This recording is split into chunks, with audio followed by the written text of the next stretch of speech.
La Voz de América presenta. En histórico juicio penal contra Donald Trump subió el primer testigo al estrado. Ayuda militar a Ucrania está a un paso de convertirse en ley, mientras Kiev resiste el avance de Rusia. Informe anual del Departamento de Estado nuevamente señala abusos de derechos humanos en Cuba, Venezuela y Nicaragua, entre 200 países. Y tras las huellas del coyote, La Voz de América lanza un informe especial sobre el tráfico de migrantes en Texas.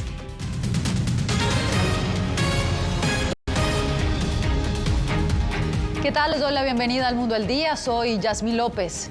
En Nueva York se iniciaron hoy lunes los argumentos de apertura del juicio penal contra el expresidente Donald Trump.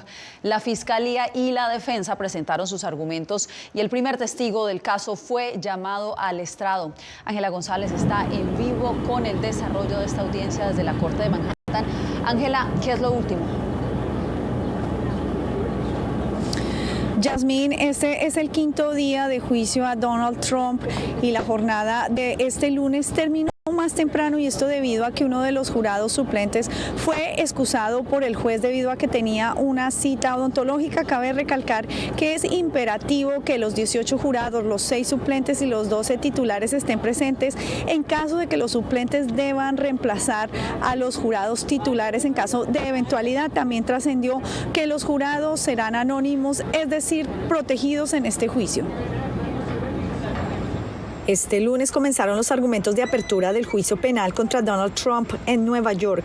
A su llegada al tribunal, el exmandatario habló para desacreditar el proceso y la cantidad de evidencias aportadas por la Fiscalía. La gente entiende lo que está pasando. Esto es una cacería de brujas y es una pena. Sale de Washington. Está en coordinación con Washington. Incluida la oficina del fiscal del distrito, está en coordinación con Washington. Trump enfrenta 34 cargos relacionados a presunto fraude fiscal en el forjamiento de registros comerciales para ocultar los pagos por $130,000 a la actriz de películas para adultos Stormy Daniels y hacerlo pasar como un pago legal durante su campaña presidencial de 2016, lo que podría considerarse como interferencia electoral indebida, según la Fiscalía. El equipo de abogados del expresidente defendió su inocencia. El primer testigo en ser llamado al estrado fue David Pecker, quien según la Fiscalía compró el silencio de otra modelo, Karen McDougal, sobre una supuesta aventura con Trump para que no se publicara y evitar afectar la campaña de Trump de 2016. Los fiscales reforzaron ante el jurado el argumento de que el juicio es sobre una conspiración criminal y encubrimiento. Habría sido un honor formar parte de un jurado como este, pero creo que dejaré que mis compañeros neoyorquinos asuman la ardua tarea de decidir el destino de este hombre y de este país. El jurado quedó conformado la semana pasada luego de entrevistar a unas 200 personas. Uno de los integrantes seleccionados dijo estar preocupado por la atención mediática que tiene el caso. No obstante, permanecerá como titular luego de reunirse con el juez Juan Merchan.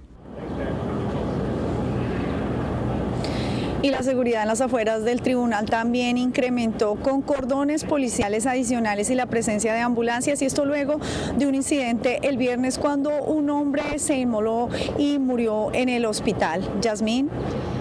Manténnos informados, Ángela. Y nosotros regresamos aquí a Washington, donde la Cámara de Representantes dio luz verde a un millonario paquete de asistencia militar para Ucrania. Tras meses de discusiones, la ayuda ahora pasará al Senado. Carolina Valladares está en el Congreso. Carolina, ¿qué fue lo que cambió para que esta vez se lograra mayor apoyo republicano?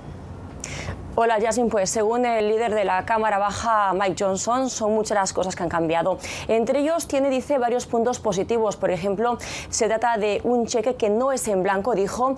El gobierno de Zelensky tendrá que devolver parte del dinero que se le está dando en asistencia militar, y también dijo que al fin y al cabo es mejor tener que enviar armamento a Ucrania que a la larga tener que enviar soldados estadounidenses.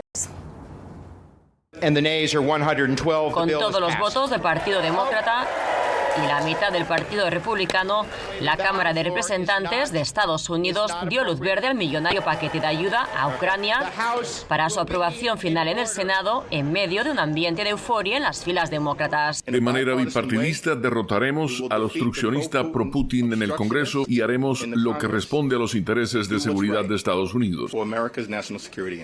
Y algunos que otros reproches en las filas republicanas. Están ondeando la bandera de Ucrania en la Cámara de Representantes de los Estados Unidos, mientras que nosotros no hacemos nada para asegurar nuestra frontera. De esta forma, el paquete supone un logro bipartidista a pesar de la resistencia de 110 legisladores del ala más conservadora del Partido Republicano reticentes a auxiliar a Ucrania ante la ofensiva rusa.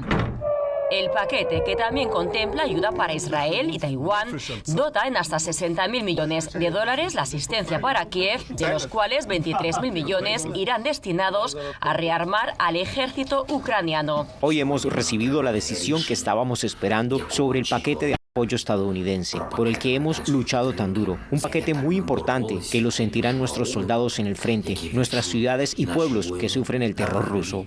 Este paquete impulsado por Mike Johnson supone un giro para el político quien en ocasiones previas había votado en contra de asistir a Kiev, aunque eso fue antes de llegar a la presidencia de la Cámara y tener acceso a documentos clasificados de inteligencia que asegura motivaron su cambio de postura sobre Rusia. Su avance amenaza al mundo libre y exige liderazgo estadounidense. Si damos la espalda ahora mismo, las consecuencias serán devastadoras.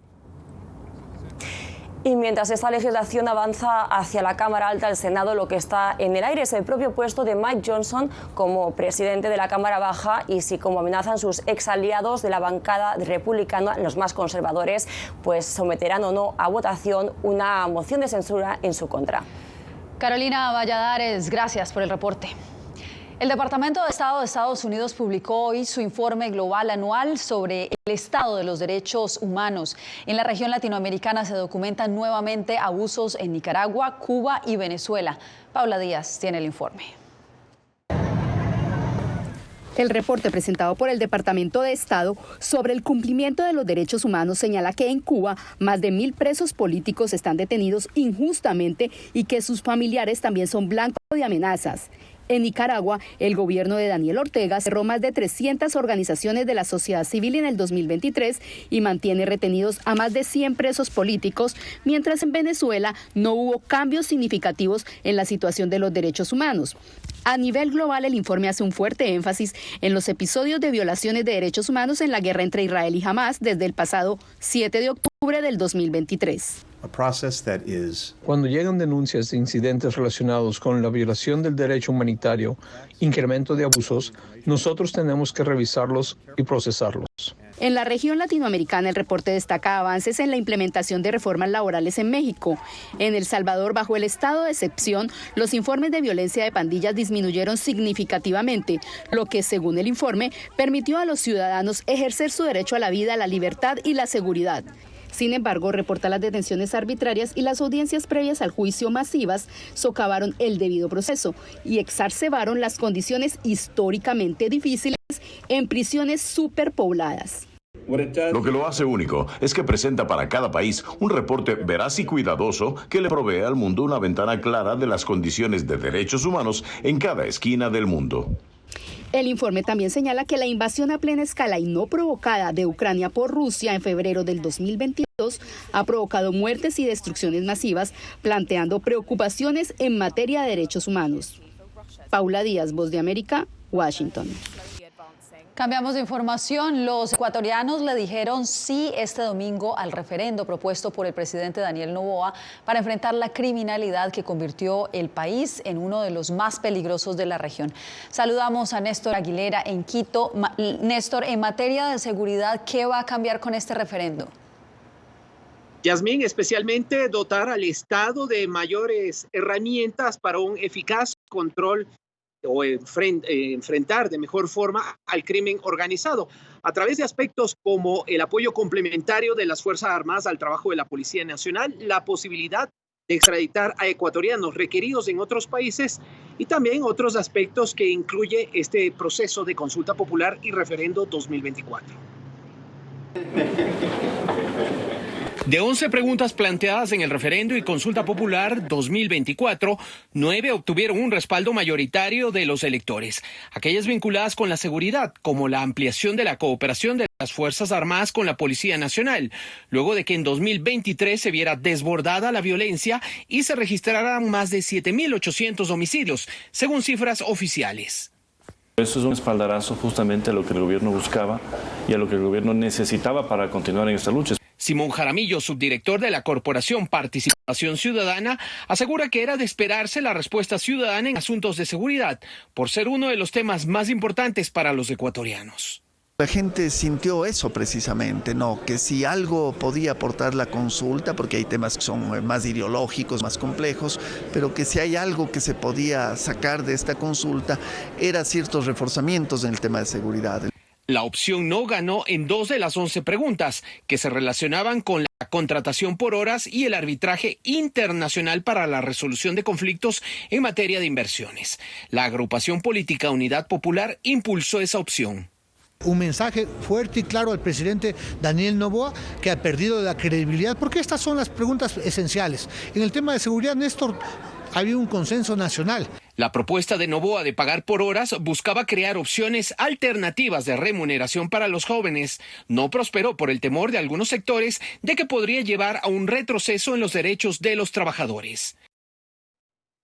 A pesar de que la jornada electoral se llevó a cabo en medio de una relativa normalidad en buena parte del territorio ecuatoriano, sí se vio empañada por el asesinato del director de la cárcel número 4 de la provincia de Manabí. Yasmín.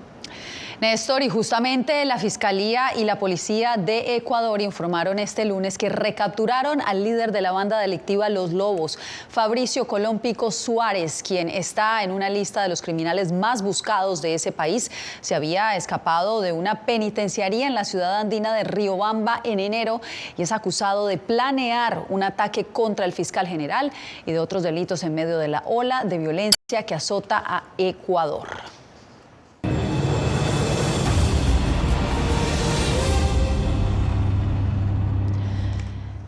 La frontera de Texas con México es uno de los epicentros del flujo migratorio. La Voz de América les presenta desde hoy Tras las huellas del coyote, un informe especial en el que Laura Sepúlveda nos lleva a ver la cruda realidad de la migración irregular. Aquí está la primera entrega, veamos. ¿En dónde los conocieron? Ahí al otro lado, ahí nomás. Descubrir y acercarnos a las huellas del coyote fue la razón de adentrarnos en la frontera tejana. Realidad expuesta por un miembro de uno de los cárteles mexicanos. En México hay un cártel que controla el río. En Texas hay más de 1.300 kilómetros de frontera acuática. Para poder cruzar se debe tener permiso de ellos. No se puede simplemente cruzar de México para acá porque los matan. Sin importar si el migrante piensa entregarse, si cruzas por esta propiedad les pueden arrestar, o huir de las autoridades, debe pagar un peaje a los criminales que controlan la zona. Pagan para no solamente cruzar, pero también utilizar transportación y también utilizar una casa de seguridad. Tráfico ilícito de migrantes que frecuentemente se convierte en trata de personas, un delito que atenta contra los derechos humanos, un alto riesgo sin garantía alguna.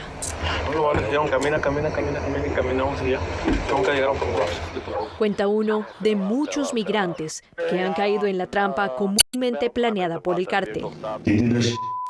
Hicieron esa como carnada para ver dónde estaba la patrulla fronteriza. Los migrantes pagan al cártel por un cruce entre $2 y $16,000. Muchos se endeudan, a pesar de que dicen que esto es venderle el alma al diablo. Pero otros no logran reunir el dinero, por lo que les cobran con la vida. Es algo terrible de ver, ¿sabes? Los cuerpos. En 2022, solo en la zona del Valle del Río Grande, fueron hallados 194 cadáveres. Residentes de la zona saben que el río arrastra cuerpos muy seguido. Estoy aquí pescando y sé que 3 cuerpos pasaron al lado mío y ni siquiera los vi. Fueron blanco de una cadena criminal que se alimenta de la desinformación, De alguna manera nos pueden ayudar. el miedo y el desespero de miles que están dispuestos a apostarlo todo por un sueño americano que fácilmente se transforma en pesadillas sin fin. Laura Sepúlveda, Voz de América, Texas.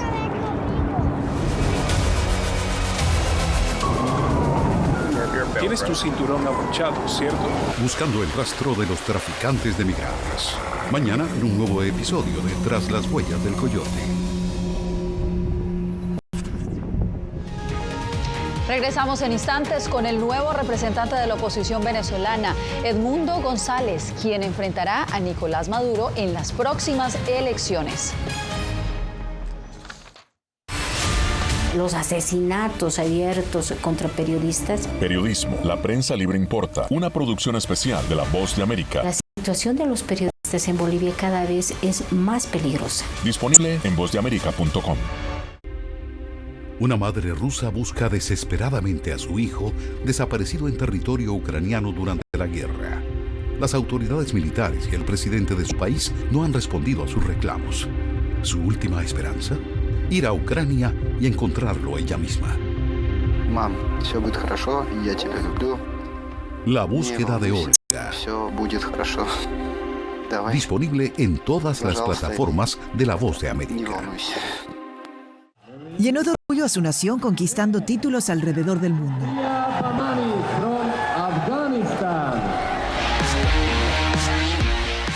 Sin embargo, como mujer que desafía las expectativas de género en Afganistán, su vida, triunfos y carrera están ahora en grave peligro. Rompiendo un tabú. Ahora, en todas las plataformas de La Voz de América. Actualidad. Que la inteligencia artificial va a estar presente en nuestro día a día. Intentan sacarse de encima a trabajadores. Análisis. El cambio climático está teniendo muchísimos impactos que afecta siempre a los más vulnerables. La región necesita ayuda. Debate. Proteger a las escuelas con armamentos. Es una total ridiculez, algo inverosímil. Con la información más allá de los titulares. Todas las semanas por La Voz de América. Desde Washington, le saluda Gonzalo Abarca. La intolerancia es una característica, no la excepción. Periodismo. La prensa libre importa. Una coproducción de La Voz de América y CDN. No puedo mirar hacia otra parte cuando veo lo que está ante mis ojos. Disponible en vozdeamerica.com.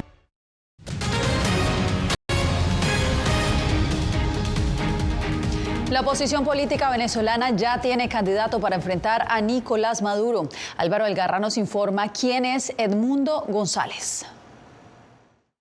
Ante las múltiples maniobras del gobierno de Nicolás Maduro para bloquear la inscripción de los candidatos opositores de mayor reconocimiento, a la oposición no le quedó otro camino que apoyar la candidatura del poco conocido Edmundo González Urrutia, quien fue uno de los pocos opositores que logró inscribirse y que cuenta con la venia de María Corina Machado y la coalición de la Plataforma Unitaria. Llegamos a una conclusión que es una decisión histórica para la democracia de Venezuela.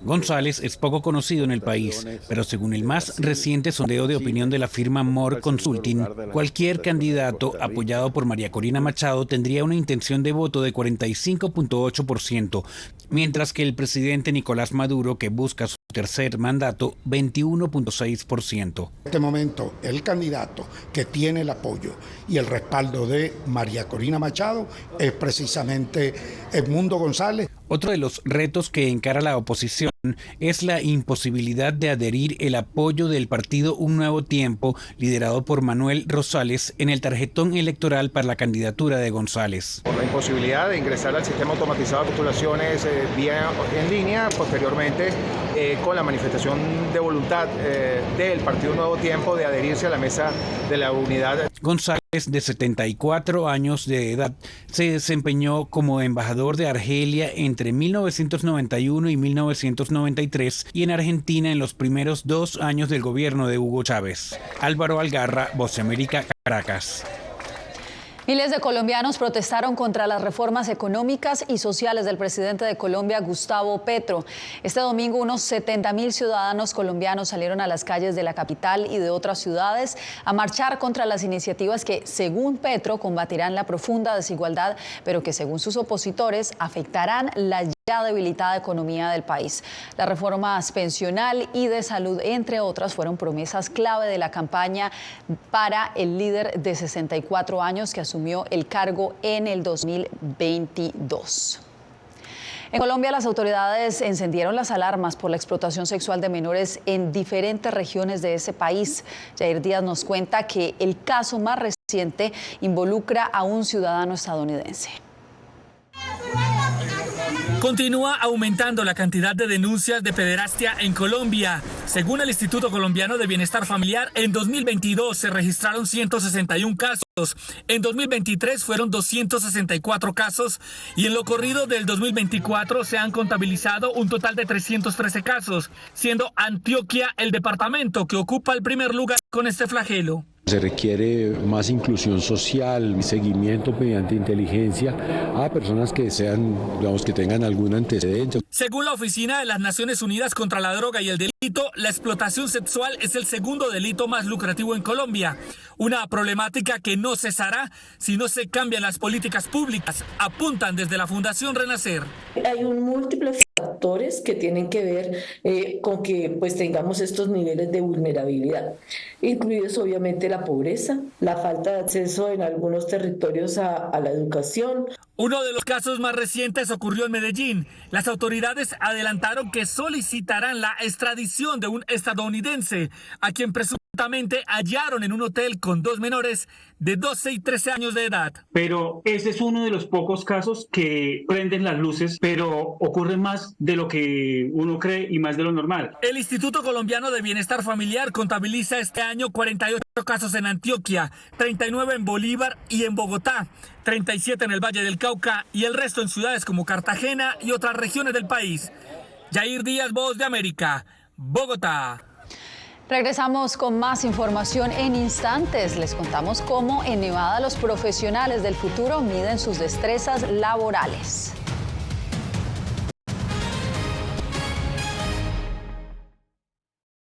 Soy Gonzalo Abarca, presentador de La Voz de América. Cada semana, desde nuestro programa Foro, programa de análisis y debate, vamos más allá de la noticia, con los temas de interés que ocurren en Estados Unidos e impactan en toda la región.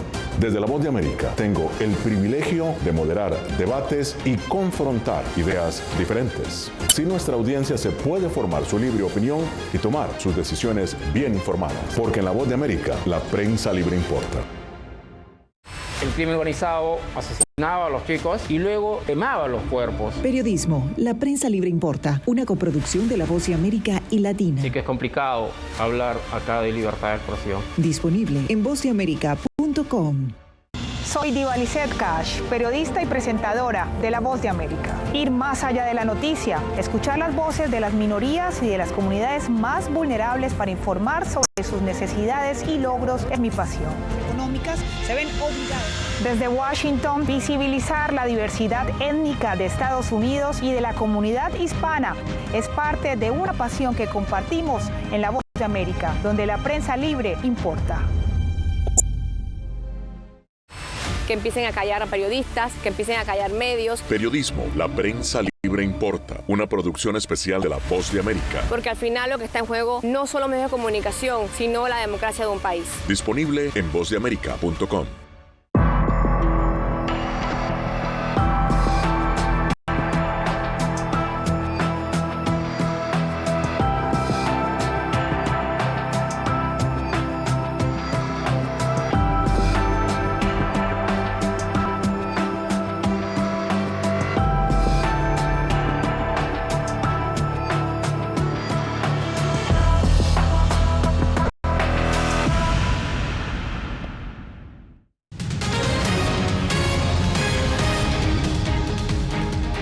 Centenares de estudiantes estadounidenses participaron en una competencia que evalúa destrezas determinantes para ingresar al mercado laboral. Adriana Arévalo nos cuenta cómo se preparan los profesionales del futuro. Estamos en todos lados. En Nevada, como en los restantes 49 estados de Estados Unidos, existen organizaciones vocacionales lideradas por estudiantes. La conferencia estatal de una de las más prominentes organizaciones a nivel nacional este año batió récords de participación con más de 2.000 asistentes y cerca de 1.500 competidores en categorías diversas como producción de noticias y películas, servicio al cliente, diseño gráfico, culinaria, pastelería, soldadura, mecánica automotriz y construcción. El año pasado formé parte del comité de bienvenida o voluntarios y pude aprender y experimentar cosas nuevas. Ahora estoy compitiendo en la categoría de entrevista laboral. Me gustaría ser una mentora para las generaciones futuras. Estas organizaciones vocacionales estudiantiles cuentan con la participación de los principales sectores industriales y laborales del país, además de educadores con experiencia en esos campos profesionales. Es realmente sorprendente porque todos aquí tienen algún tipo de conocimiento en la industria y estar aquí y poder hacer crecer tus conexiones es la parte más importante. Los ganadores de cada categoría aseguran un lugar en la conferencia nacional que en junio congregará en Georgia a más de 20,000 asistentes y donde representantes de cada industria, educadores y tutores serán testigos de la proclamación de los mejores en cada categoría de habilidades y liderazgo laboral. Adriana Arévalo, Voz de América, Las Vegas. Al volver, conciencia sobre el cambio climático en el Día de la Tierra.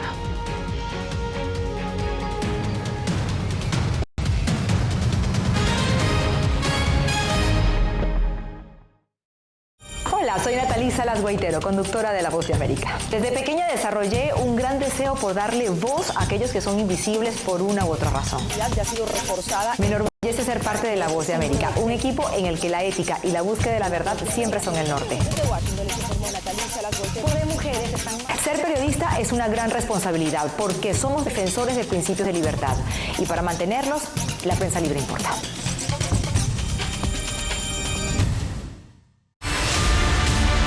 No concibo una democracia sin periodistas. El libreto manda a un conflicto constante con la prensa independiente, con los medios de comunicación. Periodismo, la prensa libre importa. Una coproducción de La Voz de América con nuestras afiliadas en la región.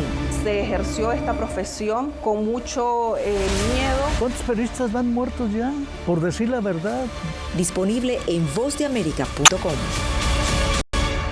Soy Fabiola Chambi, corresponsal de La Voz de América en Bolivia. Retratar la complejidad de mi país para una audiencia internacional le ha dado una nueva perspectiva a mi labor como periodista. Desde esa mirada descubro en el día a día que el trabajo que realizo en La Voz de América me ha permitido dar vida a los valores del periodismo profesional. Aquel que les informa a ustedes, nuestras audiencias, con balance, precisión y profundidad. Porque en La Voz de América, la prensa libre importa.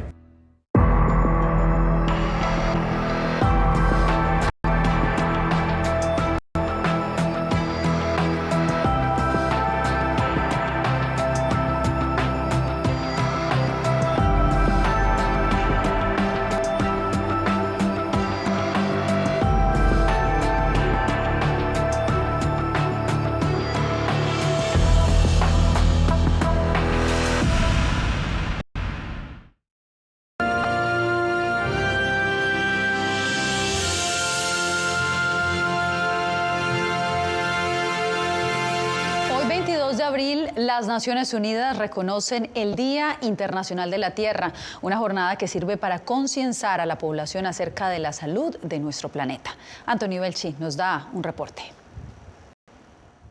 Las Naciones Unidas reconocen el 22 de abril como el Día Internacional de la Tierra, una jornada que sirve para concienciar a la población acerca de la salud de nuestro planeta, afectado por el calentamiento global o el cambio climático. Los científicos apuntan a la quema de carbón, petróleo y gas natural como las causas del aumento de las temperaturas. Los combustibles fósiles van a seguir atrapando el dióxido de carbono en la atmósfera, va a seguir calentando el planeta si las cosas no cambian. El 2023 fue el año más cálido desde que comenzaron los registros globales en 1850, con 1,18 grados Celsius por encima del promedio.